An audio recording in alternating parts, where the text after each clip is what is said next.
Memasuki bulan suci Ramadan, pedagang peci atau songkok kian menjamur di kota Makassar. Banyak pedagang menjajakan songkok dengan berbagai model kekinian maupun klasik. Berikut reportasenya.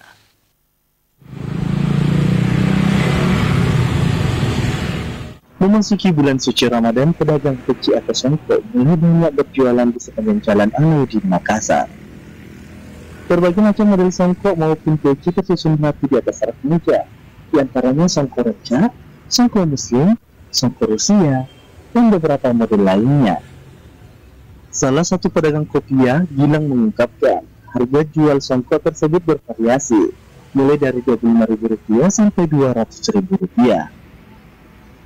Gilang mengatakan, di tokonya sendiri kebanyakan pelanggan yang datang membeli songkok muslim. Selain harga yang terjangkau, songkok muslim tersebut juga terbilang simpel dan elegan.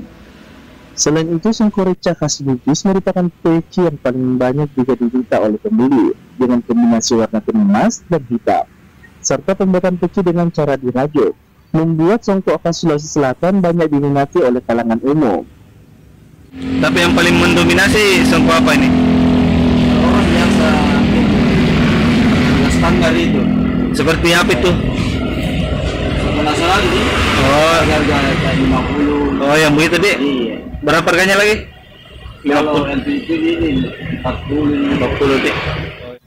Selain itu juga populer di kalangan anak muda, yakni model peci Taliban karena memiliki bentuk yang nyaman. Artinya, Sulawesi TV.